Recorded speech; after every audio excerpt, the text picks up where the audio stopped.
የዓለማችን 70% የሚሆኑት የንግድ እንቅስቃሴዎች አብዛኛው 70% የሚሆኑ ሀገራት ንግዳቸው ከቻይና ጋር ነበር ከዚህ በፊት ቪየትናም ቁጥር 1 ኢምፖርት የምታደርገው የተለያዩ እቃዎችን ከቻይና ነው የምታስገባው በፓነል ምርቶች ላይ 3521% ታሪፍ እንጥላለን ሰኔ ላይ የሚወሰን ይሆናል የሚል የአሜሪካ የንግድ ሚኒስቴር ወይም ደግሞ ትሬዠሪ አውጥቷል በአሜሪካ ኢኮኖሚና በቻይና ኢኮኖሚ መካከል ያለው ልዩነት አንደኛው ፕሮዲዩስ የሚያደርግ ማርኬት ነው ያለው ሌላኛው ደግሞ ኮንሱም የሚያደርግ ማርኬት ነው ያለው ሺ ጂንፒንግ እንደውም ከዚህ በኋላ ፕሮቴክሽንስ መሆን አያስፈልግም እንደውም ዋሽንግተንን እኮ በጣም ኋላ ቀር ያያረጓቸው ቻይና ውስጥ የሚመረቱ እቃዎች ደግሞ ቁጥር 1 መዳረሻቸው የአሜሪካ ገበያ ነው እውነት ዶናልድ ትራምፕን የአሜሪካ ህዝብ መምረጡ በጣም ልክ ነው ወደሚል ድምዳሜ ሄጃለሁኝ ዶናልድ ትራምፕ በቃ ቻይናን በዚህ ደረጃ ዝም ብለው አትፈቀጠሉ ከሆነ ጊዜ በኋላ በቃ ልሰለቅጣቸው እንደምትችል ገብቷቸዋል ጤና ይስጥልን ውድ ተመልካቾቻችን የተለያዩ ዓለም አቀፋዊ ጉዳዮችን በጥልቀት የሚዳሰው ኤንቢሲ ዓለም አቀፍ ተጀምሯል እንደወትሮው ነጻነት ላቀውና ቢኒያም ካሴ አብራናችሁ ቆይታ የምናደርግ ይሆናል ከኛ ጋር ሆኑ ተመልካቾች ነጻነት ሰላም ሁሉ መልካም አለን ያው እንግዲህ ዓለማችን ላይ በርካታ ጉዳዮች አሉ ለሚከሰቱት አንዱ ላይ የተደራረበ ይመጣል በጣም ተመሳሳይ ነገሮች ግን መልካቸውን እየቀየሩ አስቸጋሪ ሁኔታዎችም እየተፈጠሩ ያሉበትን ሁኔታ ተመልክተናል ዛሬ የቻይናና የአሜሪካ የንግድ ጦርነት ጋር የተያያዘ ከዛም ባሻገር የኢራን የውጭ ጉዳይ ሚኒስትር አባስ አራግቺ ወደ ቤጂንግ ጉዞ አድርገዋል ከዚህ ከኒውክሌር ድርድሩ ጋር የተገናኙ ሀሳቦችን ለቻይና ፖለቲከኞች ለመስጠት ነው እነሱን አያይዘን ሰፋ አድርገን እንወያይባቸዋለን ከዛ በፊት ግን ዓለማችን ላይ ብዙ ነገሮች ተከስተዋል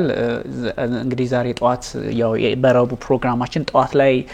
የየመን ሁቲዎች ወደ እስራኤል በተለይም ወደ ሰሜናዊ እስራኤል አካባቢ ከዚህ በፊት አድርገው ታያቁም ብዙም ወደዛ አካባቢ ሁቲ ጥቃት አያደርስም ምክንያቱም በደቡብ በኩል በኢላት አካባቢ ነበር በአብዛኛው ጥቃት የሚሰነዝረውና አንድ ሚሳኤል አስወንጭፈዋል በርግጥ ከሽፏል ሚሳኤሉ ነገር ግን ሃይፋ አካባቢ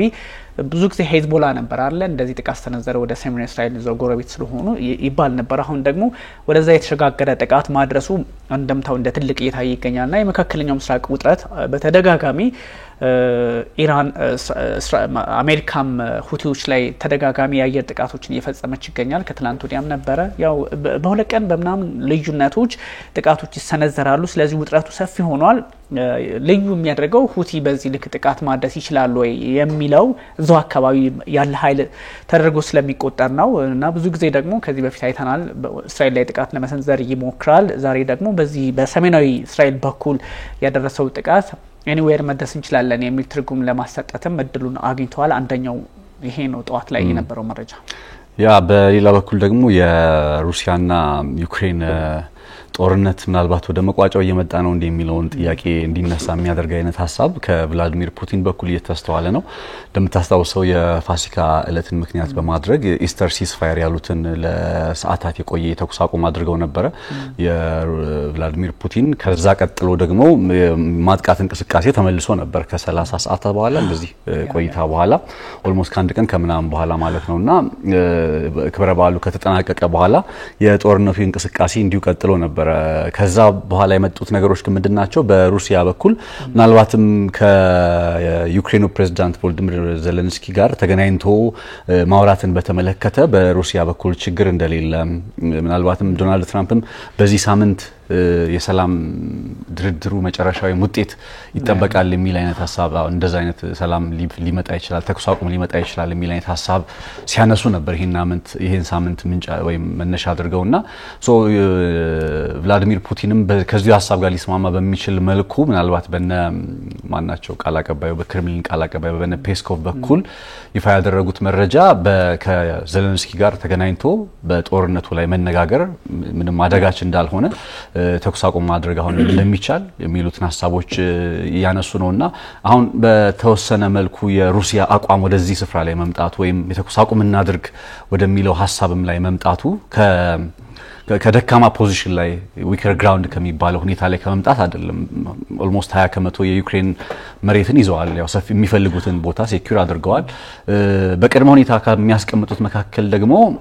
ክሪሚያ የዩክሬን ማለት የሩሲያ አካል መሆኗን ይታወጅ የሚል ሐሳብ ነው ምስራቃዊ ዩክሬን የምንላቸው ግዛቶች አሁን በሩሲያ ዘንድ እንደ ቀድሞ ሁኔታ ሆነው ከሚቀመጡት ውስጥ አልሆኑም በይሄንን ሐሳቦች ስትመለከት ምናልባት ወደ ድርድር መተው አሉ። በዚህ ሳምንትም አሁን ለንደን ላይ ይገናኛሉ ከሁለቱም ሀገራት ተወካዮች መካከላሉ ተብሎ ይጠበቃል። ያሁኑ ልዩ የሚያደርገው ግን ቭላዲሚር ፑቲን ራሳቸውም ጭምር ሐሳቡን እያጋሩት ያለ መሆኑና በቀድሞ ሁኔታዎቻቸው ላይ ከዚህ ቀደም ምስራቅ ዩክሬን እነዚህ አራቱን የምስራቅ ዩክሬን ግዛቶችን አሳልፈን አንሰጥም ይሉ ነበረ። አሁን ግን ክሪሚያ የሚባለውን ግዛት የሩሲያ መሆኑን ይታወጅልን እያሉ ነው የሚገኙት። በዩክሬን በኩል የለም ሙሉ በሙሉ ክሪሚያን ጨምሮ አሁን ደግሞ ዩክሬኖች አራቱም ምስራቅ ዩክሬን ግዛት ሲያስጨንቃቸው እንዳልቆየ አሁን በተወሰነ መልኩ ክራይሚያም የዩክሬን መሆኑ ወይም ክራይሚያም የዩክሬን ነው እንጂ የሩሲያ አይደለም ያሉ እንደዚህ ቅድመ ሁኔታዎቻቸውን በማስቀመጥ ላይ ይገኛሉና ይሄ በተወሰነ መልኩ ከድርድር ፍላጎታቸው ላይ ሸብረክ ማለት ሐሳብ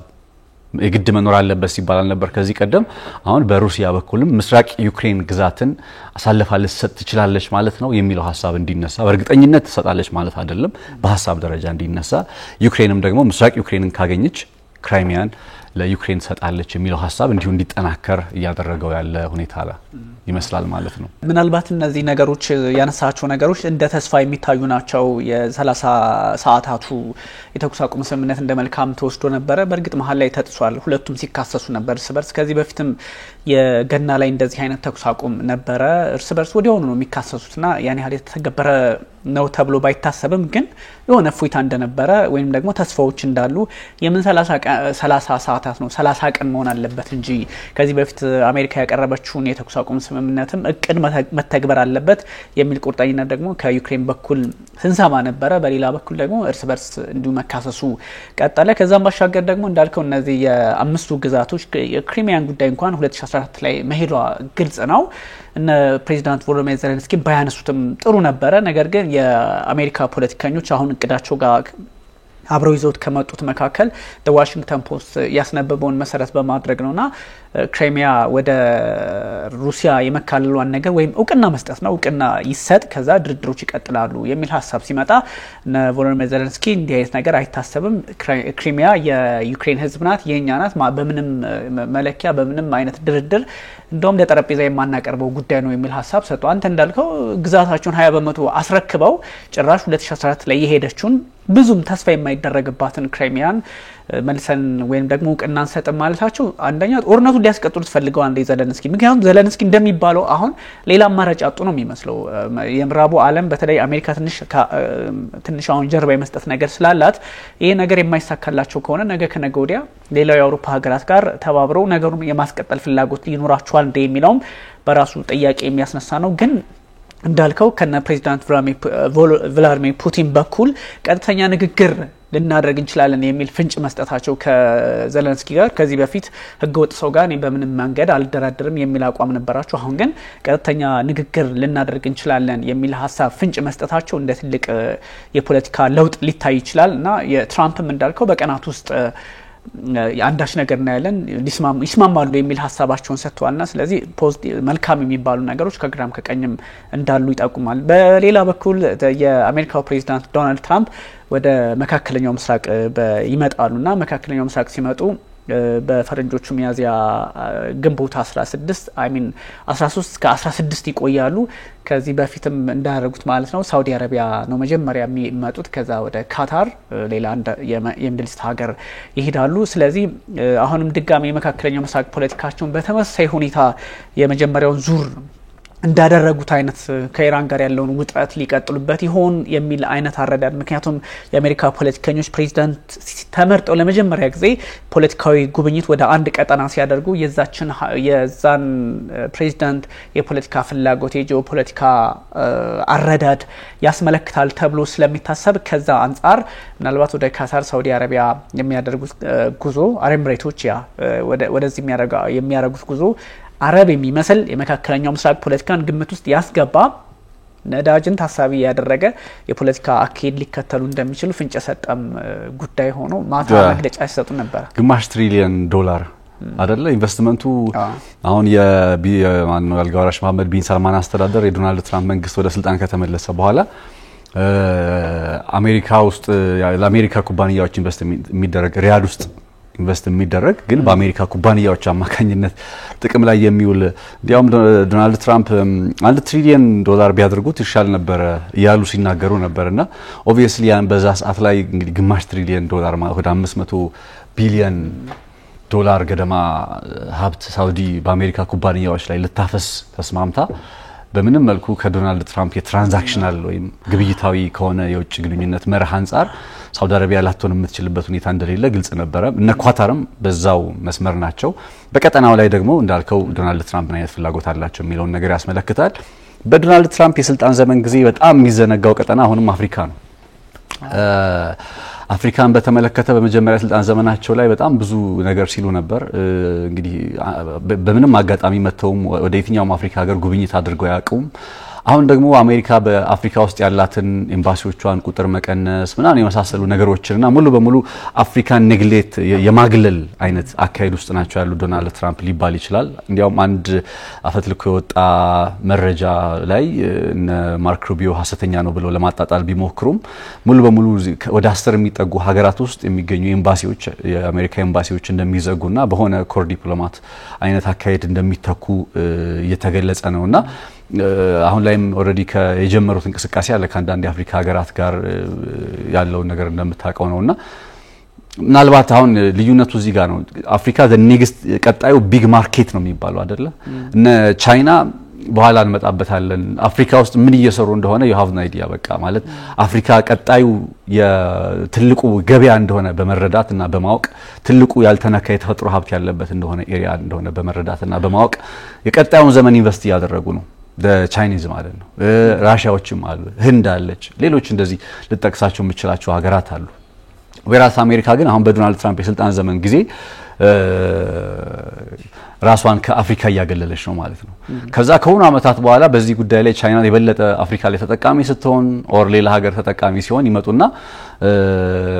አድቫንቴጅ ተያዘብን ተቀደምን ብለው ወይ በታሪፍ አሁን ያደረጉ እንዳለ ወይ በመናምን ወይ በሆነ የግብር ህግ እንደዛ አይነት መንገዶችን በመጠቀም ጫና ይፈጥራሉ ወይ ያሳድራሉ። እና ዶናልድ ትራምፕ ምንድነው ሐሳባቸው ያስፈላል አንዳንድ ጊዜ አሁን አፍሪካን እንዴት ነው ማለት ልታገለም የምትችለው ቀጣዩ ትልቅ ገበያ ያለበት ኦልሞስት ማህበረሰቡ ከ30 አመት በታች ያልተነካ የሰው ኃይል ያልተነካ የተፈጥሮ ሀብት መቼ ስለ አፍሪካ እንዲህ ያልናወራ ከተባለ ብዙ ነገር ማውራት እንችላለን አይደል? ይሄንን ነገር ሙሉ በሙሉ አግልለ መካከለኛው ምስራቅና ኢንዶ ፓሲፊክ ላይ ብቻ በማተኮር አይኑ ለጂኦፖለቲካው ራይት ነው ላለው ውጥረት መሰረታዊ ነው። ግን ቀጣይ ደግሞ ፊውቸርን እያሰበን አይደል? የንግድ ጦርነቱም ስለ ቀጣይ ዓለምን ስለመምራት ነው ብለን እያወራን እንዴት ነው አፍሪካ በሌለችበት አህጉር አፍሪካ በሌለበት ቀጣይ መሪነት ማረጋገጥ የሚቻለው የሚለው ጥያቄ እንደው ሳስበው ነበር ሰሞኑ። ልክ ነው። ትራምፕ እንደዚህ ታቃቸው የለ በባህሪያቸውም ያው እንደዚህ አይነት አመለካከት እንደሚኖራቸው ይገመታል። የማርኮ ሩቢዮ የውጭ ጉዳይ ሚኒስትሩ ኢትዮጵያን ጨምሮ የተለያዩ ሀገራት እንደሚጎበኙ እና ኢትዮጵያም ትልቅ የዲፕሎማሲ ተስፋና እድል እንዳላት ያሳያልና እዚህ ላይ በርትቶ መስራት ጠንክሮ መስራት አንዳንድ ጥያቄዎችን በተለይም ከዚህ ብዙ ነገሮች አሉ አይደል አሜሪካኖች የሚያነሷቸው ከዛ አንፃር ነገሮችን ሴኩር ካደረገን እንደውም አንዳንድ ጎረቤት ሀገራት ላይ ያሉ ነገሮችን ችላ ያሉ መተዋል አሜሪካኖችና ስለዚህ ኢትዮጵያ ደግሞ እዚህ አፍሪካ ቀንድ ላይ ያው እነ ኬንያ እንዳሉ ሆኖ ትልቁን እድል ይዛ የምትቀጥልበትን አጋጣሚ ሊፈጥር የሚችል ጉዞ እንደሆነ ይገመታልና በአንድ በኩል እንደዚህ ይላሉ በአንድ በኩል ደግሞ እንዲህ አይነት አካሄድ አለ። ግን ከነ ቻይና አንፃር እንዳልከው ስንመለከተው ሰፊ ፕሮግራም እንሰራበታለን ባይዘው ይሄ ነገር ትራምፕ አሁንም እንዳልከው ገሸሽ የማለት ነገር እንዳላቸው ይጠቁማል። ዞሮ የዓለም ፖለቲካ በሚቀጥሉት 4 አመታት በትራምፕ ብቻ ይወሰናሉ ብቻ ሳይሆን በነሺ ጂንፒንግ እየተወሰነ ያለበትን አጋጣሚ ስላየን እጅግ ውስብስብ ነገሮችም መልካም ነገሮችም ሊከሰቱ ይችላሉ ለማለት ያህል ነው። ሰፋ አድርገን ወደምንመለከታቸው ጉዳዮች እንግባና ነፂ በተለይም የቻይና ከሰሞኑ የሰጠችው ማስጠንቀቂያ ለሀገራት ግልጽ ማስጠንቀቂያ ነው። ምክንያቱም ማስጠንቀቂያዋ እንደ አሜሪካኖቹ አይደለም። አሜሪካን የሚያደርጉት ወይም የአሜሪካ ፖለቲከኞች ሰፓሬትሊ የሚያደርጉት ምንድነው ይሄን አታርግ ነው ዶንት ዱ ዲስ እኛ ጋር መሆን አለብህ ወይ ደግሞ ካልፈለክ እንደዚህ መሄድ ትችላላችሁ ነበረ ከዚህ በፊት። አሁን ደግሞ ከቻይና በኩልም እንዲህ አይነት ነገሮች መጥተዋል። በእርግጥ ቻይና እኛን እየጎዳችሁ ከሌሎች ጋር መደራደር ከአሜሪካ ጋር መደራደር አትችሉም ነው። አሜሪካ ግን ምን ሰራላችሁ እኛ ጋር ካልሰራችሁ እዛው አብራችሁ ሂዱ አይነት አቋም ነው ያላቸውና እንዲህ አይነቶቹ ነገሮች ወደ ሆነ አቅጣጫ ዓለምን እየወሰዳት ይሆን ወይ? ከዚህ በፊት በተደጋጋሚ እንደሚነሳው የሁለት ዓለም ካቴጎሪ ወይም ጎራ ነበር አይደል? ዓለም ላይ የሶቪየቶችና የአሜሪካኖች የሁለቱ ጎራ ነበረ። ስለዚህ ያኔ የነበረው የምታውቀው ነው። ከኛ ጋር ትሆናላችሁ ወኛ ጋር ተሰራላችሁ ካልሆነ ደግሞ ጓዛችሁን ጠቅልላችሁ ምስራቁ ጋር ወይ ምዕራቡ ጋር መሆን አለባችሁ ነበር የነበረው አቋም። ከዛም በኋላ ከሶቪየት መፍረስ በኋላ የነ ሞስኮ ሲዳከሙ የአሜሪካ ኃይል በዋነኝነት ዓለምን እየመራ ሲመጣ የተደረገው ነገር ደግሞ ሁሉም ነገር በአሜሪካ ስር በአሜሪካ ፍላጎት በአሜሪካ ያው በኮቴሽን ነው ብዙ ነገሮች እየሆነ መጣና አሁን ደግሞ ድጋሚ እንደዚህ አይነት ነገር ሪቫይቭ እያደረገ ይሆን ወይ? ቦታ ቀየረ። ይሄኛው ወደ ኤዥያ ፓሲፊክ መጣ። የቤጂንግና የዋሽንግተን ውጥረት ሆነ። ከዛ በፊት የነበረው የሞስኮና የዋሽንግተን ነበረ። ስለዚህ እንደሚባለው እኛም በተደጋጋሚ እንደሰራነው ፕሮግራም አዲስ የዓለም ስርዓት እየመጣ ይሆን ወይ? ቻይና እስከዚህ ደርሳለች። በቃ እንደውም ቅድም ስናወራል ነበረ ይሄኛው ታሪፍ ከዚህ በፊት አንተና ብዙ ጊዜ ስንከራከርባቸው የነበሩ ጉዳዮች አሉ። አሁን እያጠራው የመጣ ነገር ቻይና በእርግጥም በቃ በደንብ ተገዳዳሪ ሆናለች። ቁጥሮችን ስንመለከት ምናምን አሁን የሚወስዷቸው እርምጃዎች ስትመለከት እነዚህ ነገሮች ስትመለከት ቻይና በቃ በትክክል ተገዳዳሪ ሆናለች። ለዚህም ነው ዶናልድ ትራምፕ ሄድ መለስ ታሪፍ ላይ ይጨምራሉ፣ ታሪፍ ይቀንሳሉ። በጣም በሚገርም ሁኔታ ሳውዝ ኢስት ኤዥያ ሀገራት ባለፈው ሳምንት ሺ ጂንፒንግ ሄደዋል ነበር። እኛም አንስተናቸዋል በደንብ እነ ቪየትናም እነ ማሌዥያ ኤንድ ካምቦዲያ ሄደዋል ነበር። በእነዚህ ሀገራት ላይ ታይላንድን ጨምሮ 3521% ታሪፍ በፓነል ምርቶች ላይ በእነዚህ በፓነል ምርቶች ላይ 3521% ታሪፍ እንጥላለን ሰኔ ላይ የሚወሰን ይሆናል የሚል የአሜሪካ የንግድ ሚኒስቴር ወይም ደግሞ ትሬዠሪ አውጥቷል መግለጫና ምንድነው ሺ ጂንፒንግ እዛ ቦታ ስለሄዱ ሺ ጂንፒንግ ምን ሰርተው ስለመጡ ስለገባቸው ነው። እና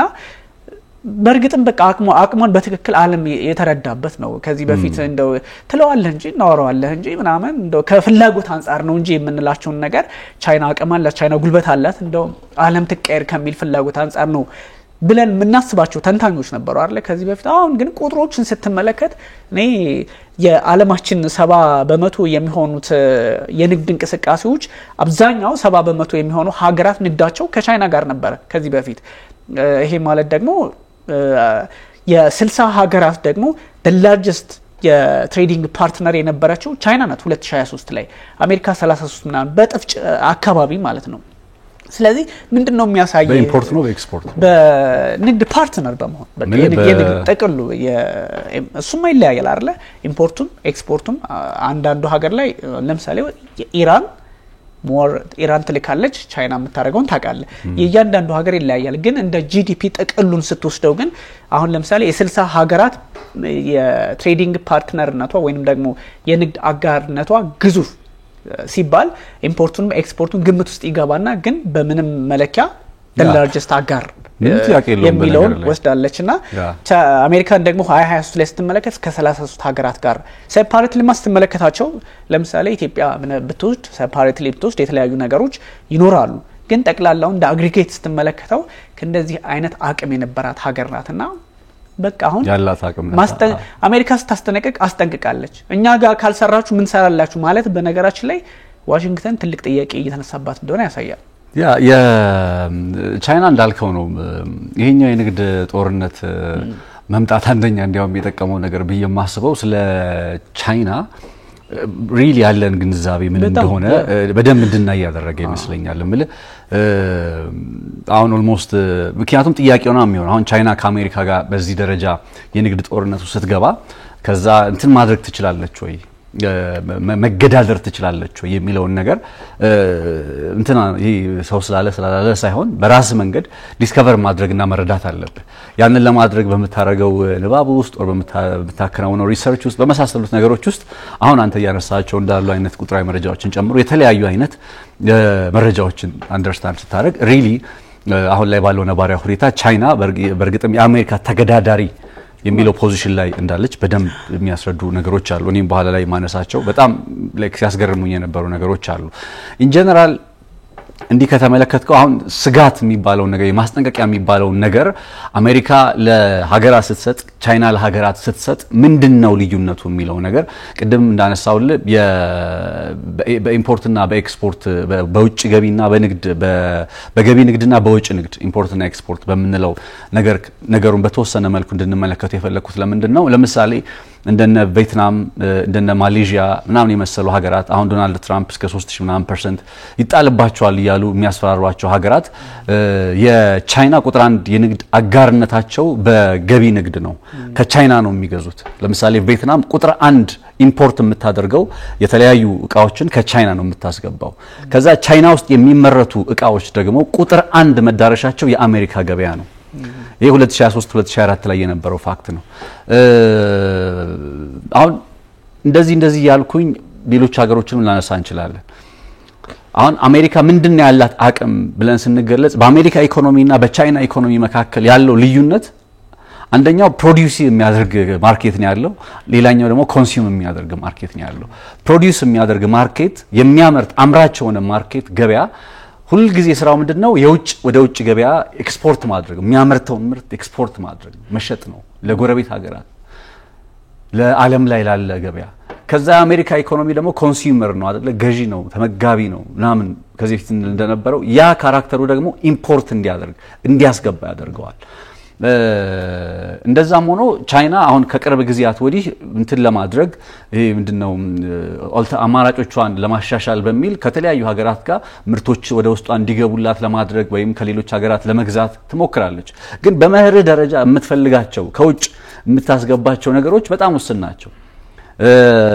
ኦይል ለምሳሌ ከነ ኢራን የምታስገባው ድፍድፍ ነዳጅ የመሳሰሉት ነገሮች ናቸው በቃ ኪ ተብለው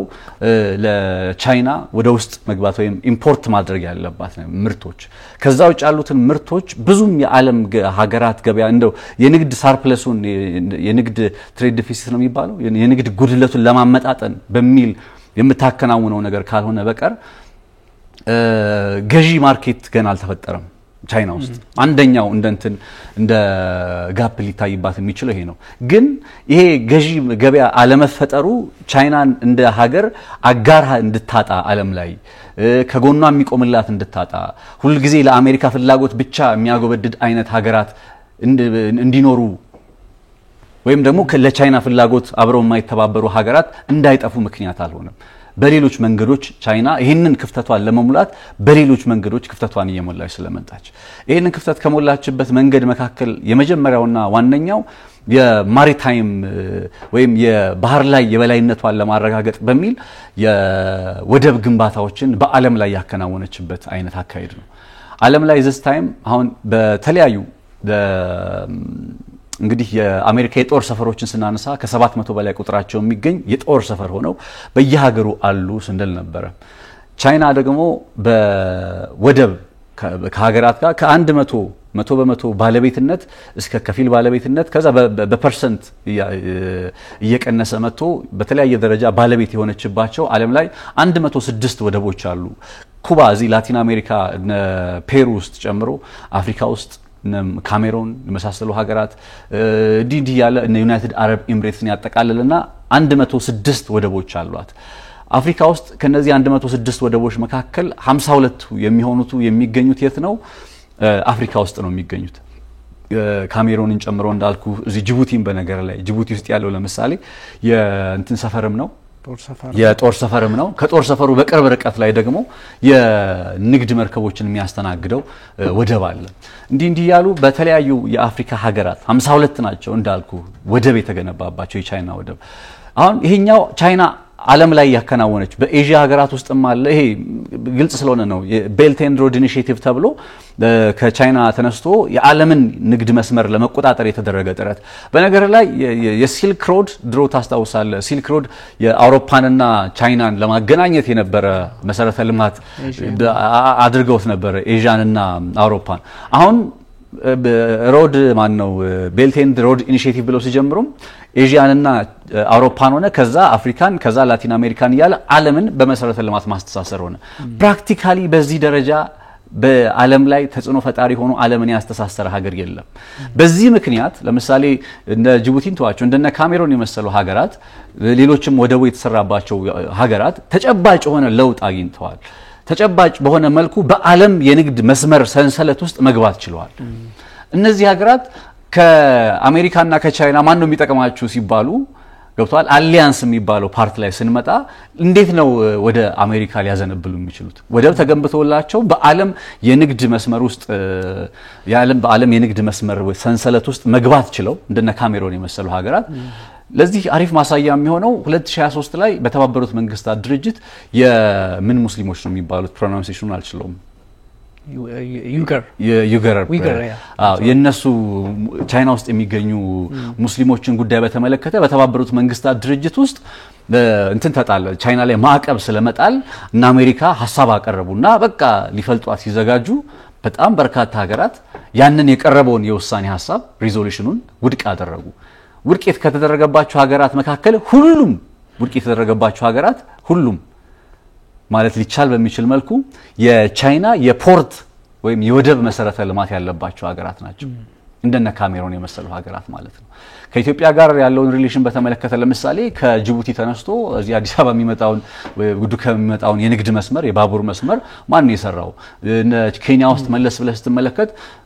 አለ እንደዚህ አይነት። እርግጥ ነው በአንዳንድ ሀገራት ላይ አሁን ቻይናዎቹ ሲሰሩ ይሄንን ነገር ችግር የለበትም ማለት አይደለም። ማለት ችግሮች አሉ፣ ግን የአሜሪካ ከችግር የጸዳ ስላልሆነ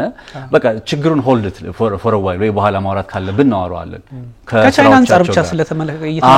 ማለት ከንግድ ጦርነቱ አንፃር ያወራ ነው ስለሆነ አሜሪካም ከችግር የጸዳች ስላልሆነች ሆልድ እናርገው ብለን ነው እንጂ ማንሳት ይቻላል። እና እንዳልኩ ቻይና አሁን አሊያንስ ለመፍጠር አሁን መነሻ የሆነን ትሪት ሀገራትን እያስጨነቀች ነው ለሀገራት ማስጠንቀቂያ እየሰጠች ነው ይያልን ያለ ነው። ማስጠንቀቂያዋ ፕራክቲካል የሚሆንበት መንገድ ሞር ዓለም ላይ በወደብ መሰረተ ልማት በቃ በኋላ ላይ ወይ እንመለስበታለን ዓለምን ኮንትሮል ማድረግ ይችላልች ራይት ነው። እሱ ብቻ አይደለም የዓለም የባህር መስመር መቆጣጠር ብቻ ሳይሆን በባህር መስመሩ ላይ ከወዲህ ወዲያ የሚርመሰመሱ መርከቦችን ጭምር የምታመርተው ሀገር ቻይና ነች። ለዚህ ነው ቻይና ሪሊ የቀጣይ ዘመን ብቻ ሳይሆን በቃ ከዚህ ሰዓት በኋላ ከእንደ አሜሪካ ጋር እኩል የመሄድ አቅም ላይ መታለች ወደሚል አይነት እንደ ሁኔታ ውስጥ እየመጣ ያለው ቢኒ ልክ ነው። እንደውም ይሄ አዲስ ነገር መፈጠሩ ይሄ የንግድ ጦርነቱ እነ ዶናልድ ትራምፕ የአሜሪካን ፖለቲካ ያጋለጡበት በጣም በቃ አጋልጠው ለዓለም ለትችት የዳረጉበት ደረጃ ላይ እንደደረሱ የሚያሳይ ነው። ምክንያቱም ከዚህ በፊት የነበሩ ነገሮች እንደው ከመፈለግ አንፃር ተብሎ በኮቴሽን የሚወሩ ነገሮች አሁን ግን ቻይና በትክክል መገፋፋት ይችላልች። በቃ ይሄ ታሪፉ 125% ስለደረሰ አይደለም እነሱ 145 ያደርሱ እነሱ 125 ስለደረሰ ብቻ አይደለም። ቅድም ባነሳናቸው ፊገሮች አማካኝነት የቻይና አቅም በግልጽ የታየበት ስለሆነ እንዲህ አይነት ነገር እነ ዶናልድ ትራምፕ አላሰቡትም ነበር። በቃ በግልጽ ለመናገር እንደውም አንድ የሲድኒ ውስጥ ያለ ቲንክ ታንክ ቡድን ያወጣው አንድ ሐሳብ እየተመለከትኩኝ ነበርና ምንም እነ ዶናልድ ትራምፕ በዚህ ልክ ቻይናን አላሰቧትም ነበር አልጠበቋትም ነበርና የምትሰጣቸው ምላሽ እጅግ አስቸጋሪ የሆነባቸው መጥተዋል። ለዚህም ነው አቋማቸውን የሚቀያየሩት የሚለዋውጡት የሚል ነገር ሲያነሳ ነበርና ከዚህ ባሻገር ደግሞ የአሜሪካ ኤግዚስተንስ አሁን በኢኮኖሚም ይሁን በሚሊተሪ 750 የጦር ሰፈር አላት ዓለም ላይ ተብሎ ሲታሰብኮ ኤቭሪዌር የትኛውን ቦታ ላይ አለች ብለን ግምት ውስጥ እንድናስገባ ያደርጋል። ኢትዮጵያ ውስጥ የለችም አንልም መቼስ እንደሚታወቀው ስለሆነ ይሄ ሳተላይቱ ምኑ ከዛ የተሻገረ ነገር በትክክል ወታደራዊ አቅሟ የሚታወቅ ስለሆነ ይሄ አለ። የቻይና ኤግዚስተንስ ደግሞ በሮድ ኤንድ ቤልት ኢኒሺዬቲቭ አንተ እንዳልከው 2013 ላይ ሺ ጂንፒንግ ይዘው ሲመጡ ዓለም ላይ የትም ቦታ ኤግዚስት ማድረግ ነው። በኢኮኖሚ እስካሁን አሜሪካ በኢኮኖሚም አለች ግልጽ ነው፣ ግን ሞር በጦር በኢንተለጀንሱ በመናም በብዙ ነገሮች ላይ ነበር እንዳለች ግምት ውስጥ የሚገባውና ዓለምም የምትረዳው በዛ ልክ ነበር። ቻይና ደግሞ ከሚሊተሪ አማራጭ ውጪ ሚሊተሪ የለም ሚሊተሪ እንቅስቃሴዎች አብረው አይኖሩም ማለት ሳይሆን ከዚህ ከወታደሩ አማራጭ ባሻገር እነ ሩሲያም እኮ ሲያደርጉት ነበር እዚህ የሳህል ቀጠና አካባቢም ላይ አሁን ያደርጋሉ እኮ ፕሬዚዳንት ቭላድሚር ፑቲን። ቻይና ግን ደግሞ በዚህ በሮድ ኤንድ ቤልት ኢኒሺዬቲቭ በኢኮኖሚ ጉዳዮች ላይ ዓለም ላይ አሁንም ደግሞ ያላትን ምንድነው አቀማመጧን በቃ ሰፋ አርጋ መጣች። በነገራችን ላይ ይሄ ምንድነው ሮድ ኤንድ ቤልት ኢኒሺዬቲቭ የሚባለው ነገር ዓለም ላይ 165 እና ከዛም በላይ ሀገራት ፈርመውታል እንደውም ላስቲር ምናምን የነበረ መረጃ ነውና የትም ነው የምትገናኙ በቃ አውሮፓ ኤዥያ አፍሪካ እንደዚህ ኤቭሪዌር ነው የምታገኘው ስለዚህ በዚህ ልክ የመጡ ሀገራት ማስጠንቀቂያውን ባይዘው ወርዝ ያረጋል ትክክል ነው ቻይና ማስጠንቀቂያ ሰጠች ማለት ብዙ ሀገር ላይ እንደምታውቀው የቻይና ችግሮች የሚባሉትም ነገሮች የወደብ ጉዳይ ታነሳለ የወደብ ጉዳይ ሲነሳ የ100 አመት ሊዛ አለ የ50 አመት ሊዛ አለ የምን ሊዛ አለ ልክ ሶማሌላንድ ጋር እኛም ጀምረን እንደነበረው እንቅስቃሴ ያን ሁሉ የቻይና ማስጠንቀቂያ በሊዝ ውስጥ ያለ ሀገር ወደብ በሚለማበት አገር ላይ ያለ አንድ ወደብ የቻይና እስከሆነ ድረስ ማስጠንቀቂያው ይሰራል በደንብ ነው የሚሰራው ምክንያቱም ያን ወደብ የምታስተዳድረው እሷ ነች ያን በዛ ወደብ የምትጠቀመው እሷም ያው ሆስት የሚያደርገው ሀገርም ቢሆን ግን እንደዚህ አይነት ማስጠንቀቂያዎች ቀጥታ ከወደቡም ጋር ግንኙነት ስለሚኖረው ቻይናም ደግሞ በባህሪዋ አንዳንድ ነገሮችን ከዚህ በፊት በነበሩ ታሪኮች የምናቃቸው ነገሮች አሉ አይደል ጥቅልል ታረጋው ትችላለች ምክንያቱም አንደኛ ሊዝ ነው ውል አለ ሲቀጥል ደግሞ ከሚሊተሪ አማራጭ ውጪ በኢኮኖሚ በዚህ በሮድ ኤንድ ቤልት ኢኒሺዬቲቭ በዚህ ሁሉ 160 ሀገር ላይ ካለች እቺ ሀገር ቻይና ካለች በትክክልም ተገዳዳሪ ሆናለች ወደሚል ሊወስድ ይችላል እንዳልኩ ፕሬዚዳንት ዶናልድ ትራምፕ እና ሺ ጂንፒንግን በዚህ ልክ አልገመቷቸውም ነበር በቃ በዚህ ልክ የተፋጠጠው ነገር 2018 ላይ በነበረው ላይ ከ60% በላይ መሄድ በጣም ተቸግረው ነበር የቻይና ፖለቲከኞች ማዕቀብ ለመጣል ስለዚህ እነ ሺ ጂንፒንግ ቁጭ ብለው ማዕቀብ ቢጣልብን አማራጭ ብናጣ የሚለውን ነገር ከዚህ ቀደም በደንብ ሲሰሩዋቸው ኮሚኒስት ፓርቲ በደንብ ሲሰራበት የነበረው ጉዳይ ነው በየስብሰባቸው የሚናገሯቸው ጉዳዮች ናቸው ስለዚህ አሁን ድጋሜ ዶናልድ ትራምፕ ሲመጡ በነበረው ትሬንድ ለመቀጠል ሞከሩ እነ ሺ ጂንፒንግ ግን ሁሉን ነገር እየዘጉ መሄድ ቀጠሉ ስለዚህ በደንብ ያላቸውን አቅም ማስጠንቀቂያ አሜሪካ ማስጠንቀቂያ ስትሰጥ ይታወቃልኩ እነ ፕሬዚዳንት ማናቸው ቭላድሚር ፑቲን እኮ ማስጠንቀቂያ ይሰጣሉ ዶናልድ ትራምፕ በነበሩበት መድረክ እንደውም እናንተ ማናችሁ ህግ ታወጣላችሁ ከዛ ህጉን ማን መፈጸም እንዳለበት በምን መንገድ እንደሚፈጸም የትኛው ቡድን መፈጸምና አለመፈጸም እንዳለበት ተነግሩን አላችሁ ሲጀመር እናንተ እነማን ናችሁ who you are ማን ነው እንደዚህ አይነት መብት የሰጣችሁ ያሉ ሲሳደቡ ነበር በግልጽ ግን ያው ሲዝቱ ነበር ይሻላል አራ ነው ሲሉ ነበር ፑቲን የፑቲን ማስጠንቀቂያ ሚሊተሪ ነው ይታወቃል በሚሊተሪውም ከዚህ ከኒውክሌርና አንዳንድ አድቫንስድ ከሆኑ ቴክኖሎጂዎች አንፃር ነው የነ ሺ ጂንፒንግ ደግሞ ከዚህ የተለየ የሚያስፈራ ነው ቦዝ ነው በጦርም ያስፈራሃል በኢኮኖሚም ያስፈራሉ ምክንያቱም አሜሪካ ሩሲያ ቻይና አይደለም የሚባለው አሁን ሜቢ ቁጥሮች ሊቀያየሩ ይችላሉ በጦር ኃይል እንደውም ባንዳንድ በተናጠል ነገሮች እነ ቻይና በባህር ኃይል ቅድም እንዳነሳው ቁጥር አንድ ሆኖ መጥተዋልና እነዚህ ነገሮች ተመለከተ እጅግ ውስብስብ ነው እኔ በደንብ የቤጂንግን አቅም ዓለም ያየችበት ነው የዋሽንግተን አቅም የለም ማለት አይደለም የዋሽንግተን አቅም በምንም የሚታወቅ ስለሆነ ባይዞይ ቻይና የምትከተላቸው ፖሊሲዎች አሉ አይደል ዋን ቻይና ፖሊሲ የማትደራደርበት ነው ዋን ቻይና ፖሊሲ ሲባል እነዛ ናይን ዳሽ ላይን እና ታይዋን እና ሆንግ ኮንግ አብሮ ይመጣሉ ስለዚህ በደህንነቷ ላይ ወይንም ደግሞ አካባቢው ላይ ያሉ ጥያቄዎቿን በአንድ ቻይና ፖሊሲ ወይ መርህ አማካኝነት ሴኩሪቲ ታረጋለች ከዛ ደግሞ ቻይና ፕላስ 1 የሚባል አለ ይሄ ከንግድ ጦርነቱ ጋር በደንብ አብሮ የሚሰራ የቻይና ኩባንያዎች ናቸው መሰረታቸው ቻይና ቤጂንግ ሊሆን ይችላል ሄድኳርተራቸው ምናምን ብዙ ነገራቸው ለቻይና መንግስት የሚሰሩ ናቸው ነገር ግን ባለፈው በደንብ እንዳነሳ ነው እንደነ ታይላንድ ካምቦዲያ በመሳሰሉ ሀገራት ላይ እየሰሩ ወይንም ደግሞ ቻይና ፕላስ 1 ሲባል በኢኮኖሚው የቻይና ኩባንያ ነህ ግን ከቻይና ባሻገር በሌሎች ሀገራት ላይ ምርትን እያበዛ በጣም እያሰፋ ወደ አሜሪካ ገበያ ወደ ሌሎች ገበያ መላክ ሶፍት ፓወር አይነት ነገር ስለዚህ ቻይና ፕላስ 1 በሚለውም ትቀጥላለች ከዛ ደግሞ አሁን ከኢራኑ ጋር ልናነሳው እንችላለን የድራጎን ዲፕሎማሲ የሚባለው አለ አይደል ቻይና ሞር የምትገለጸው ይሄ ቢጫው ድራጎን ዘንዶ ይገልጸው ከሆነ አላቀም ብቻ እሱ በሱ ሬውታቸው ምናምን በሱ ይገለጻል ብዙ ጊዜና ስለዚህ ድራጎን ዲፕሎማሲ በሚሉት መንገዳቸው አቅማቸውን የሚያሳዩበት መንገድ አንደኛ የራሳቸውን ጥቅም የትም ገብተው ከማስከበር አንፃር ይሄኛው ዲፕሎማሲያቸው ይጠቅማቸዋል የለው ድራጎን የሚሉት ማለት ነው የትም ሄደው ጥቅማቸውን ያስከብራሉ ኢንተረስታቸውን ያስከብራሉ ኢኮኖሚያቸውን ያሰፋሉ በሶስቱም መለኪያዎች ስትሄድ በአንድ ቻይና ፖሊሲ ፕላስ ደግሞ ይሄኛው አንድ ሀገር ሁለት ስርዓት በሚለውም አኬድ በቻይና ፕላስ 1 በሚለውም በሁሉም በድራጎንም ስትሄድ በአራቱም በአምስቱም የነሱ መርሆች ስትመለከተው ቻይና ኢኮኖሚዋ ጥቅሟ የትም መከበር አለበት የሚል ነገር አለና እንደውም እኮ አሁን ዶናልድ ትራምፕ ተመልሷል እኮ አይደለ ከዚህ በፊት የምታውቀው የፕሮቴክሽኒስት ፖሊሲ ነበራት አይደለ ቻይና ኢኮኖሚዋን ምንዋንም በጣም ወደ ውስጥ በመመልከት ሰው ሀገር ላይ ጣልቃ አልገባም በሚል ነበር ያን ትታለች እየተወች መታለች ያ ማለት ጥያቄዎች ብዙ እንዳሉ ሆኖ እና ዶናልድ ትራምፕ ወደዚህ ፕሮቴክሽኒስት የመሆን ነው ሺ ጂንፒንግ እንደውም ከዚህ በኋላ ፕሮቴክሽኒስት መሆን አያስፈልግም እንደውም ዋሽንግተንን እኮ በጣም ኋላ ቀር ያረጋቸው ነው ያ አክቹሊ እንትሩ ኢኮኖሚ ሊያየው ዋሽንግተን ክፍት በመሆናቸው ምክንያት ብዙ ነገር አጥቷል አሁን እና ዋሽንግተን እና አሜሪካ እኮ እዚህ ደረጃ ላይ የደረሱት እኮ they are a victim of their success እኮ የስኬታቸው ሰለባ ናቸው እኮ ማለት አሜሪካ ምንድነው የሆነችው ብለህ ስትመለከት ከሆነ ሰዓት በኋላ የማኑፋክቸሪንግ የሥራ እድሏን እንዳለ አሳልፋ ሰጠች ዝቅተኛ የሥራ ቺፕ ሌበር እንግዲህ ቃሉን ይቅርታ በድጋሚ ዝቅተኛ ወይ ምርካሽ ሰው ጉልበት አለ ወደሚባልባቸው ወደ ቻይና ወደ ኤዥያ ሀገራት መጡ አሜሪካ ውስጥ የነበሩ ኩባንያዎች እነዛ ኩባንያዎች ቻይና ውስጥ መጥተው በዝቅተኛ ሂሳብ ገንዘብ መስራት ሲችሉ ዜና አሜሪካ ውስጥ ያለ ማኑፋክቸሪንግ እንግዲህ ማኑፋክቸሪንግ ሲባል ላይት ማኑፋክቸሪንግ ሳይሆን ኤክስቴንሲቭ የሆነ የረቀቀ የማኑፋክቸሪንግ ኢንደስትሪውን አርገናስ ያንን አይነት ገበያዎቿን እሱን እድል ነው ያጣቸው አሜሪካ ሶ አሁን ዘግይቶም ቢሆን ነው የገባቸው እነ ዶናልድ ትራምፕ they are right እነ ዶናልድ ትራምፕ በቃ ቻይናን በዚህ ደረጃ ዝም ብሏት ከቀጠሉ ከሆነ ጊዜ በኋላ በቃ ልሰለቀጣቸው እንደምትችል ገብቷቸዋል አሁን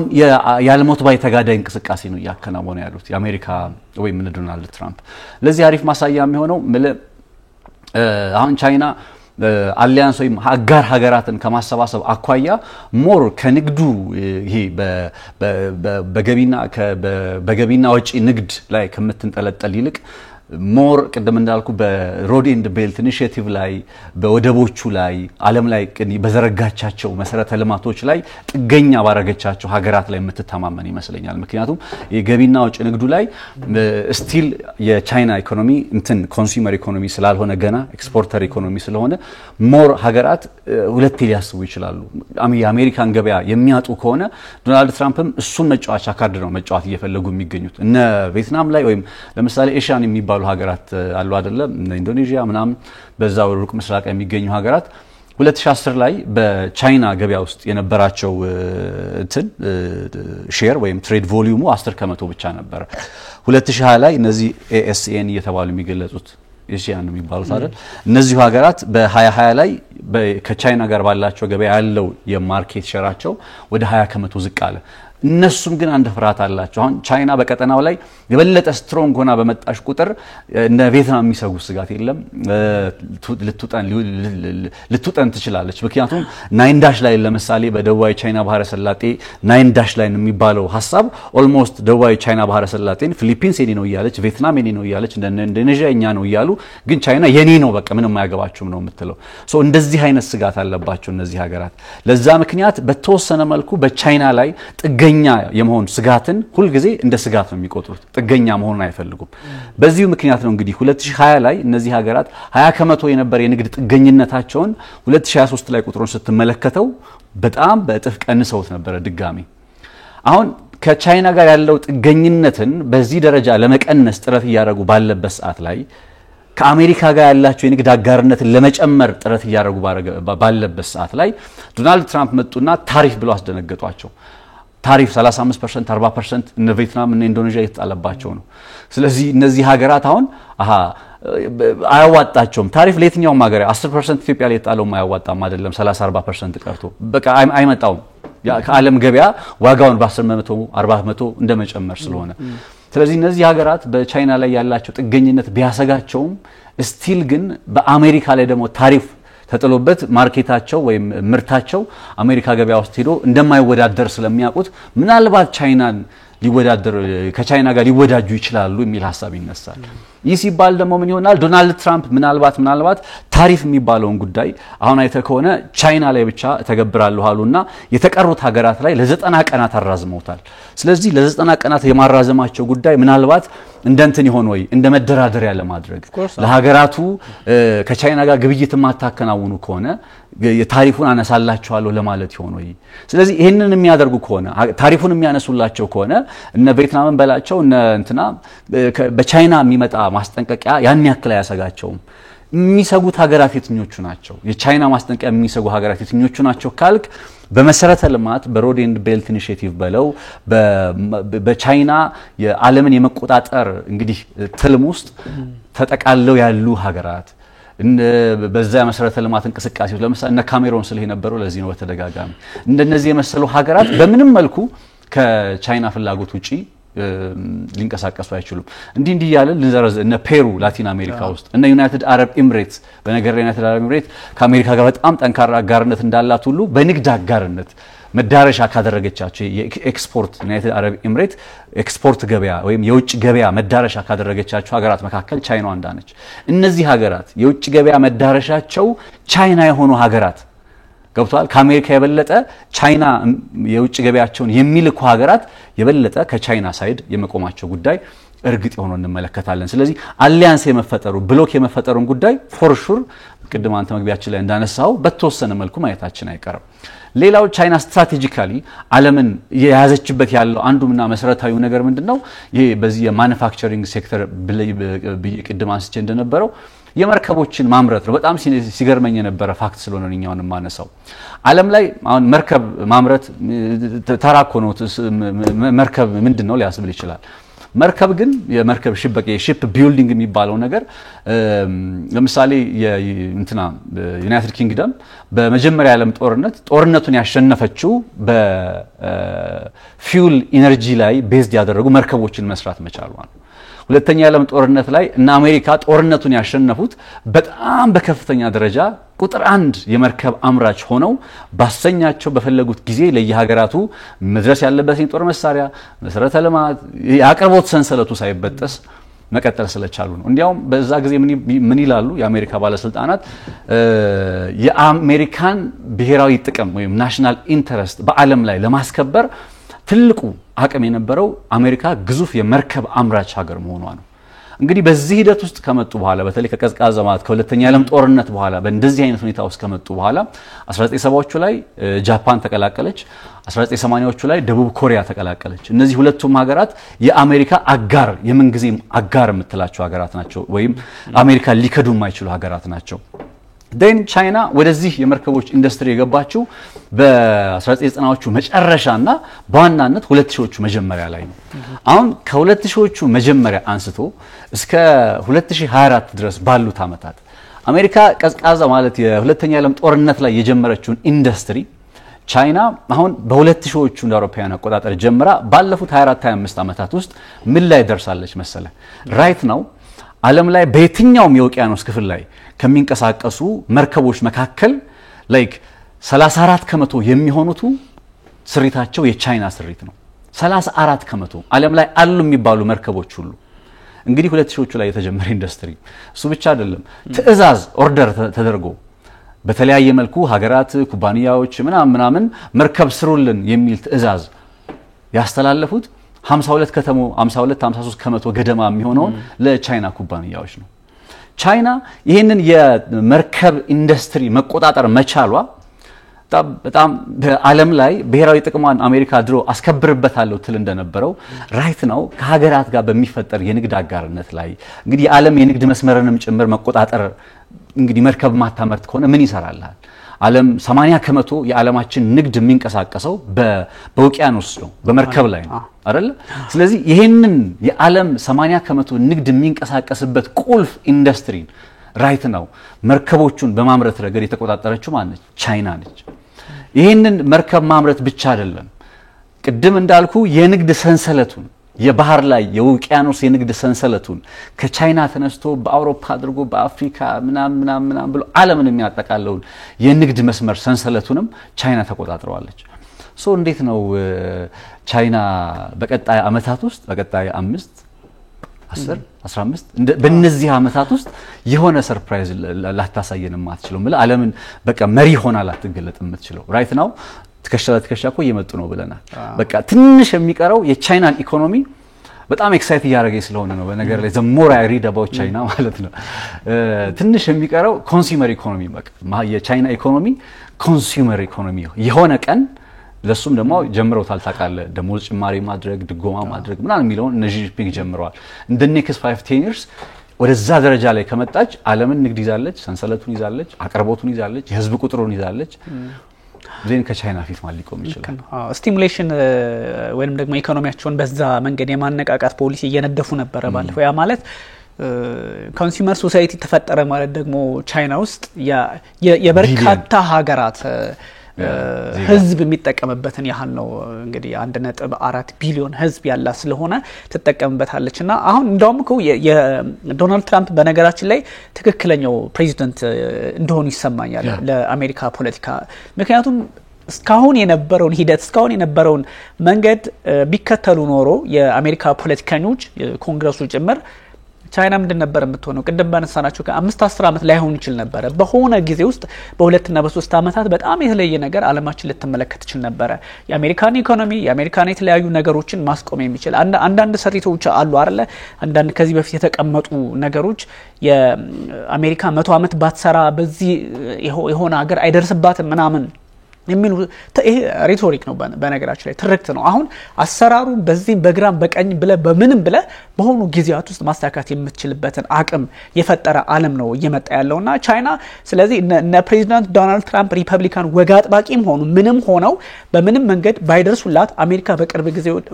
ብዙ ነገሮችን ልንመለከት እንችል ነበር፣ ብዙ ለውጦችን ልናይ እንችል ነበር። ምክንያቱም የነበሩበትን ታስታውሳለን ፕሬዚዳንት ባይደን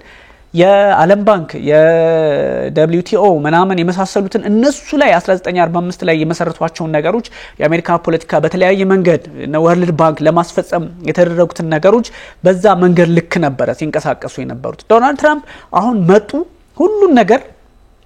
ከዚህ በፊት የነበሩ ነገሮችን ሪቫይዝ የማድረግ የሚያዋጣቸውን የማያዋጣቸውን ማስላት ጀምረዋል። ምክንያቱም በዚህ ልክ ማስላት ካልተቻለ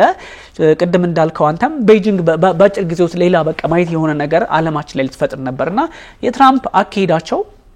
ትራምፕ የሚተቹ ሰው አይደሉም አይደል? በአሁኑ ሰዓት ይሄ ከአንዳንድ ህጎች ከአንዳንድ በቃ አሜሪካን እንደሚወድ ፕሬዚዳንት ሆነ ስታየው በምንም መንገድ ተጋግጠ ቢያንስ የቻይናን ችግሮች ቻይና አሜሪካ ላይ የፈጠረችውን ቻሌንጅ እንኳን መለየት ይችላሉ ቢያንስ ይሄ ፕሬዚዳንት። ስለዚህ እውነት ዶናልድ ትራምፕን የአሜሪካ ህዝብ መምረጡ በጣም ልክ ነው ወደሚል ድምዳሜ ሄጃለሁ። ምክንያቱም ብዙ የሚነሱ የመብት ጉዳዮች ከስደት ከምናምን ጋር የተገናኙ ጉዳዮችን እነሱን ግምት ውስጥ እናስገባለን። ከሰብአዊነት አንፃር አሜሪካ ሲሉ ሌላውን አሜሪካ የተስፋ ምድር እያለ ሄደውን የሚይዙበትን መንገድ ምናምን እሱ እንደ አንድ ግለሰብም ዝም ብለህ ስትመለከተው እንትን ሊል ይችላል። ግን ዶናልድ ትራምፕ እንደ አሜሪካን በቃ ሜኪን አሜሪካ ገን ሲሉ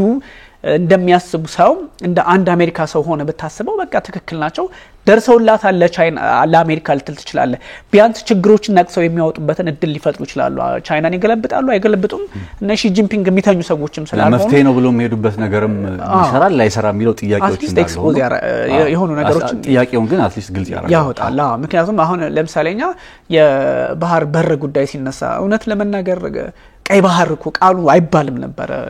ፓርላማ ስለተባለ ምናምን ሳይሆን ቀይ ባህር ለማለት ምናንሹካሹክ ሰዎች ነበርን እኮ። አሁን ቦልድሊ ግን እንደሚያስፈልገን ማውራት ጀምረናል። ቢያንስ እንኳን የአሜሪካ ፖለቲከኞች በዚህ ልክ ቻይና የምትሄድባቸውን ርቀቶች ልክ እንዳልሆኑ ዶናልድ ትራምፕ መጠቆም ጀምረዋል። ስለዚህ እንደውም እኮ ከ2016 ምናምን ይመስለኛል ካምፔናቸው ላይ የቻይና ጋር አሪፍ ነገር ሊኖር እንደሚችል እንደተመረጡ አካባቢ ነው በጣም ሀብታችን እድገታችን እንደው አብሮ ሊሄድ የሚችልበት እድል እንዳለ ይሰማኛል። አሁን ያለው ሁኔታ አንፈርቹኔትሊ ልክ አይደለም የነሱ በጣም አስቸጋሪ ነው ምናምን ካሉ በኋላ ግን ቻይናን አለማድነቅ አልችልም I have a great credit for China ነው ያሉት። ለምን አንዱን ሀገሩን መጥቀም የሚፈልግ መሪ የሚፈልግ ፕሬዚዳንት ህዝቡን ለመጥቀም የሚያደርገው ነገር ስለሆነ ላላደንቃቸው አልችልም ነው ያሉት በግልጽ። ስለዚህ ትራምፕም በቃ አሜሪካን ለመጥቀም በሚያደርጉት ሂደት በሚያደርጉት ርቀት ትክክለኛው ፕሬዚዳንት ናቸው በዚህ ሰዓት። ምክንያቱም ተኝቶ ቢሆን ኖሮ ከዚህ ቀደም እንደነበረውና ፕሬዚዳንት ዶናልድ ትራምፕ በየመድረኩ ላይ ትንሽ ሸለብ ያረጉ ሲያራምዱት የነበረው ፖለቲካ ልክ ያልሆነ ነበር። ምክንያቱም የተቸከለ ነበር እውነት ለመናገር የ1945 ጉዳይ ከሁለተኛው ዓለም ጦርነት በኋላ አሜሪካ በጣም ፓወሯን ያሳየችበትን ተቋማት ጭምር መጠቀም ነበር።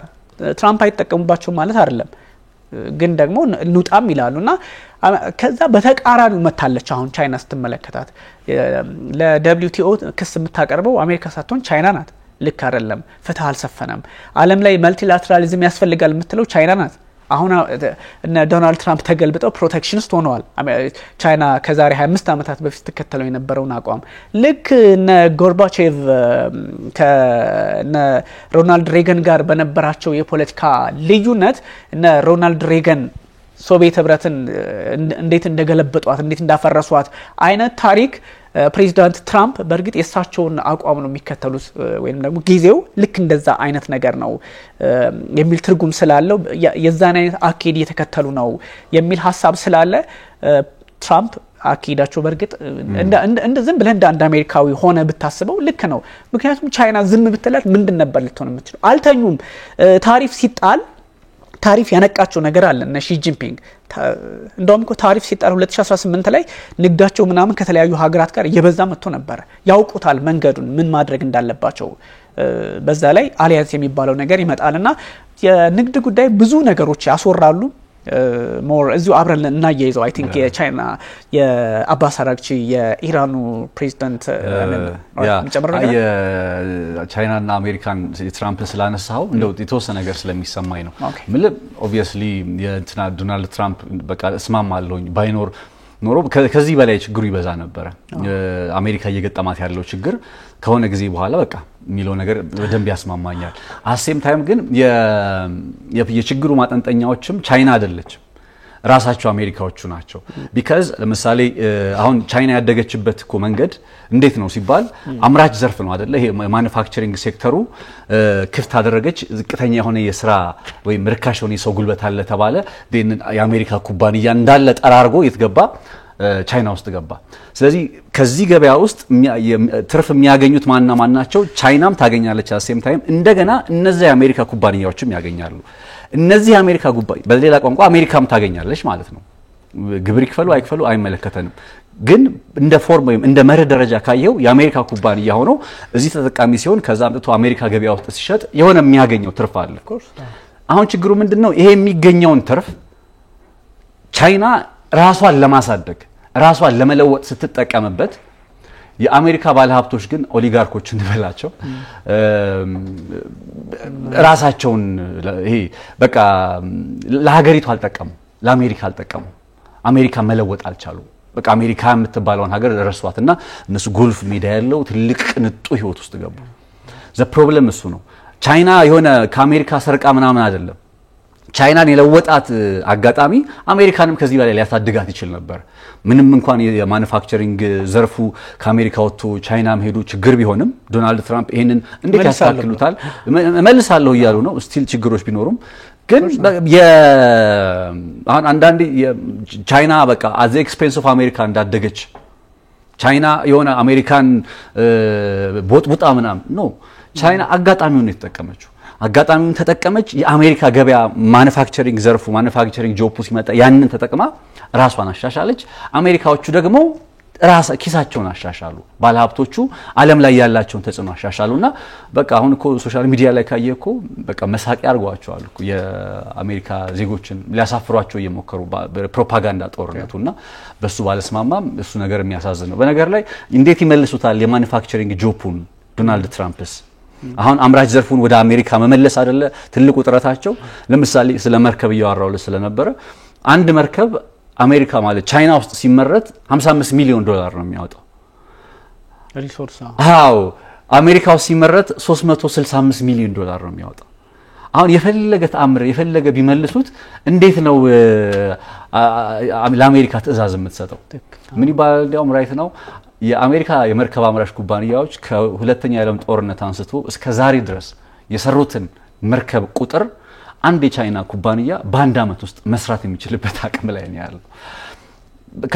የሚፎካከሩት እነ ጃፓንና እነ ደቡብ ኮሪያ ናቸው። አንዳንድ ዘርፎች ላይ ኦሬዲ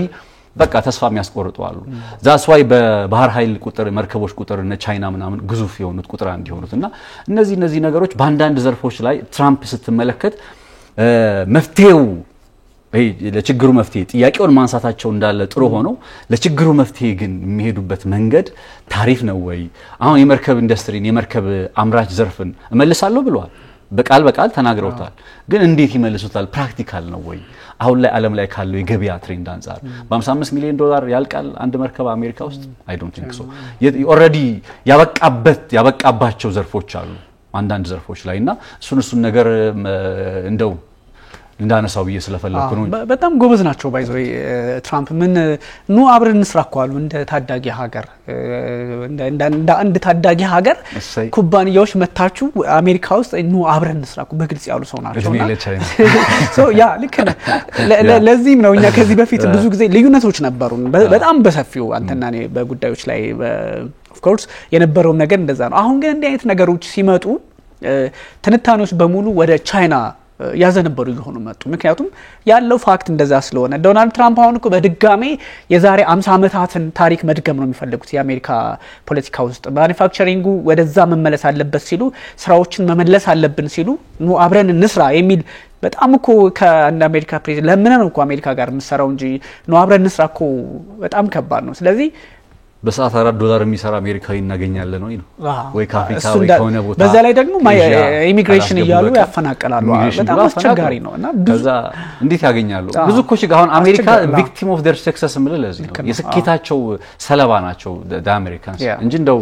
የሆነ እንትን ሆኖ ምናምን አይደለም የኢራን ጉዳይ ግን የኢራን እንትን እንደነለው እንችላለን ግን የአባስ አራግቺ ወደ ቻይና ቤጂንግ ጉዞ ማድረጋቸው የሚሰጥ ትርጉም ከዚህ በፊት ወደ ሞስኮ ሄደው የክሬምሊን ሰዎች ጋር የጣሊያኑን ድርድር ከማድረጋቸው በፊት በዚህ በኒውክሌር ጉዳይ ላይ ምክር ተቀብለው ነበር ሐሳብ ይዘው ነው የሄዱት ወደ ጣሊያን ሮም ከዛም በኋላ የነበረው ነገር እናስተዋውሰው ነው ከዛ ደግሞ አሁን በሚቀጥለው ቀናት ውስጥ ይደረጋል የኦማን ውስጥ ደግሞ እንደዚሁና አራግቺና ስቲቭ ዌትኮፍ ድርድራቸውን ይቀጥሉበታል እሱን ደግሞ ስታይ አሁን ከቻይና ስለ ጉዳዮች ላይ መረጃ ሰብስባ ስለ ጉዳዮች ደግሞ የጣሊያኑን ጉዳይ በተመለከተ ደግሞ መረጃ ሰጣቸዋለች ስለዚህ የኒውክሌር ድርድሩ በኦማን ሲደረግ ሶስተኛው ዙር ምን አይነት ምስል ሊኖረው ይችላል የሚል ግንዛቤ ስትወስድ ሞስኮና ቤጂንግን እንዲሁም የቴህራንን ግምት ውስጥ ያስገባ ምስል ሊፈጥር እንደሚችል ያሳያል ከዚህ እነዚህ ጉዞዎች ምንድናቸው ምን ትርጉም አላቸው ግልጽ ነው ግን የኒውክሌር ድርድር ከፊታቸው ይደረጋል ስለዚህ ይሄን ግምት ውስጥ አስገብተው አባስ አራግቺ መሄዳቸው ሁለት ነገር ያስመለክታል አንደኛ ኢራን ብቻዋን እንዳልሆነች ግልጽ የሚያደርጉ ነገሮች አሉ የተጠና መንገድ እንደውም ግልጽ የሆኑ ነገሮች በኢራን በኩል የተጠኑ እንቅስቃሴዎች እንዳሉ ያስመለክታል ምክንያቱም ወደ ሞስኮ ሄዱ ከዛ ጣሊያን ላይ ውይይት አደረጉ ከዛ ደግሞ ቤጂንግ ሄዱ ሰይድ አባስ አራግቺ ከዛ ደግሞ በኦማን በጉዳዩ ላይ ይደራደራሉ ሶስተኛውን ዙር ስለዚህ ካጋሮቻቸው ጋር በተጠና መንገድ ሂሳባዊ ስሌታቸውን እየያዙ መጥተዋል አሜሪካም ደግሞ መታቃት ናት በደንብ የተጠና ነገር አለ ሁለት ጎራ አለ አሜሪካ ውስጥ አንደኛው ትራምፕም አንድ ሄድ መለስ ይላሉ እንምታ የሚል አለ እንምታ የሚለው እንደ ፋክሽን ተከፋፍሎ በሚገርም ሁኔታ እነ ሚካኤል ኩሪላ የሚባሉት የመካከለ የሴንትኮም ማዕከላዊ እዝ መካከለኛው ምስራቅን ኤዥያ አካባቢውን የሚቆጣጠረው የሱ ጀነራል የእስራኤል ወዳጅ ናቸው ወይ ፕሮ እስራኤል ስለሆኑ ጥቃቱ እንዲሰነዘር ቤንያሚን ኔታንያሁ ጭምር ግፊት ያደርጋሉ ስለዚህ ኒዮ ኮንሰርቫቲቭ የሚባሉት አካላት እነሱ ሰው አሁን በቅርቡ ሪታየር ያደርጋሉ ስለዚህ ያ ከመሆኑ በፊት እንምታ የሚል ሐሳብ በኔታንያሁ ግፊት ወይንም በሌላ ጎራ የአሜሪካ ፖለቲካ ውስጥ አሉ ከዛ ደግሞ ትራምፕ አስቸጋሪ ቢሆኑም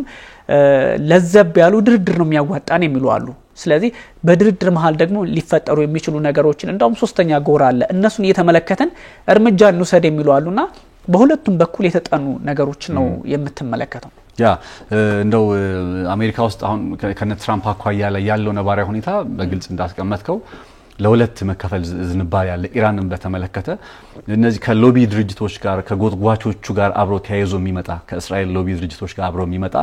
ኒዮኮንስ የሚባሉት አካላት እነ ሄግሴት የመከላከያ ዲፌንስ ሚኒስትሩ እነ ማርክ ሩቢዮ ያሉበት ጠንከር ያለ ጥቃት እስራኤል ማለት ኢራን እንዲፈጸምባት የሚፈልግ አይነት አካል አለ ወይራስ ትራምፕ ደግሞ በተወሰነ መልኩ በምንም እንኳን የኒዮኮንሶቹ ተጽዕኖ በሌላ ቋንቋ የነ ቤንያሚን ኔታንያሁ ረጃጅም እጆች ልትል ትችላል የነዚህ ኒዮኮንስ የሚባሉት ኒዮ ኮንሰርቫቲቭ የሚባሉትን አካላት በእነሱ ተጽዕኖ ውስጥ እንደው ቢሆኑም እንኳን ግን ስቲል በኢራን ጉዳይ ላይ ከነሱ ፍላጎት በተለየ ያው ትራምፕ ጦርነትን በተወሰነ መልኩ መቀነስ የሚለው ነገር ላይ በጣም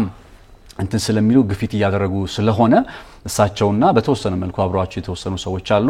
ጥረት የሚያደርጉበት ሁኔታ አለ በአሜሪካ በኩል ይሄ ነው እንዳልከው በቻይና ጋር ማቅናታቸው ግን የኢራን የውጭ ጉዳይ ሚኒስትር አባስ አርጋቺ ሞር ኦፍ አሁን የጠላት ወዳጅ ነው የሚባል የተለመደ አይነት አባባል አለ አይደል ለቻይናና ለኢራን እንደዛ አይነት ሁኔታ እየመጣ ነው እንደምታውቀው ኢራን የቻይና ቁጥር 1 ማለት ትችላለህ ኦልሞስት የገዢ ሀገር ነች የኢራንን ነዳጅ የምትገዛው ቻይና ነች በዝቅተኛ ዋጋ ምናምን በመሳሰሉት መንገዶች አሁን ላይ ይሄ የንግድ ጦርነት አገራት አጋር እንዲፈልጉ አሊያንስ እንዲፈልጉ አድርጓቸዋል ወይም ያስገድዳቸው ነው አይደለ በዚህ መልኩ በእነ ኢራን የመሰሉ ሀገራት በዶናልድ ትራምፕ የታሪፍ ዝርዝር ውስጥ የተቀመጡ ሀገራት አይደሉም ኢራን ሰሜን ኮሪያና ሩሲያ ቻይና ነች ያለችው አሁን ቻይና እነዚህ ሀገራት ጋር እንዴት ነው ልትሰራ የምትችለው ሲባል ከኢራን ጋር በነዳጅ ግብይቷል ምክንያቱም በጣም ቁልፍ የሆነ ግብአት ነው ለቻይና ኢኮኖሚ ይሄ የነዳጅ ምርት ቁልፍ የሆነ ግብአት ነው ናይን ዳሽ ላይን በለዚህ ደቡባዊ ቻይና ባህረ ሰላጤ ላይ ሃይላንድ ቼን ብለው ደግሞ እና አሜሪካ ሊዘጉ የሚሞክሩበት እዛው አካባቢ ላይ ኢንዶ ፓሲፊክ ኦሽን መግቢያው ላይ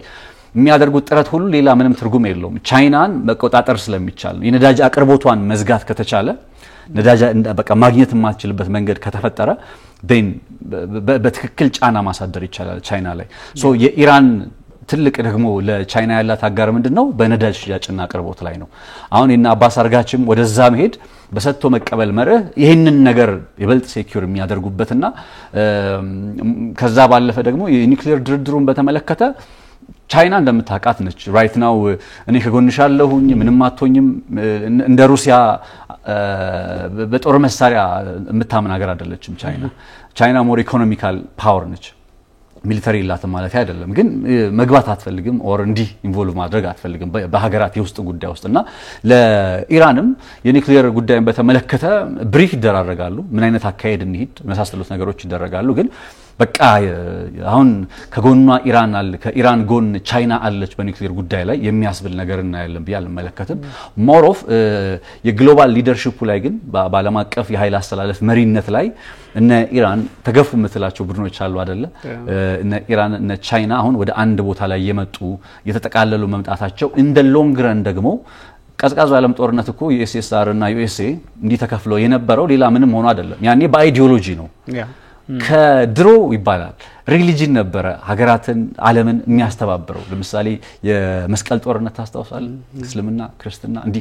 እንዲ ተባበሩ ነበር በአይዲዮሎጂ ነበር ድሮ ያ በአይዲዮሎጂ ማለት በሪሊጂን ያ በሪሊጂን የሚደራጁበት አይነት ጊዜ ያለፈና አሁን አይዲዮሎጂ ላይ ደርሰን ነበር አይዲዮሎጂው ዩኤስኤስአር ዩኤስኤን ምናምን ያሳየን ቆይቷል አሁን ከዛ አልፎ ኢኮኖሚ አሊያንስ ሆኗል ምን አለኝ ምን ጥቅም አገኛለሁ የሚለው ነገር ነው ትራንዛክሽናል ሆኗል ስለዚህ አሁን በሚያገኙት ጥቅም ልክ ለነ ኢራን አሜሪካና ቻይና እንደሚወዳደሩ ሀገራት አይደሉም አይደል ለነ ሩሲያ የመሳሰሉት ለነ ሰሜን ኮሪያ አሁን እንደነ ኢንዶኔዥያ እንደነ ፔሩ እንደነ ካሜሩን ዩናይትድ አረብ ኤሚሬት መሳሰሉ ሀገራት ደግሞ በደንብ ቻይናን ታሳቢ ያደርጉ ነውና ይሄ የግሎባል አሊያንስ ወይም መከፋፈል የሚለውን ነገር ቀደም መግቢያችን ላይ ያነሳውን ነገር ማሳያም አድርገን ልንቆጥረው እንችላለን ቢሄድ ሰፋር ግን በቅዳሜ ፕሮግራማችን እንመለስበታለን ነዚህ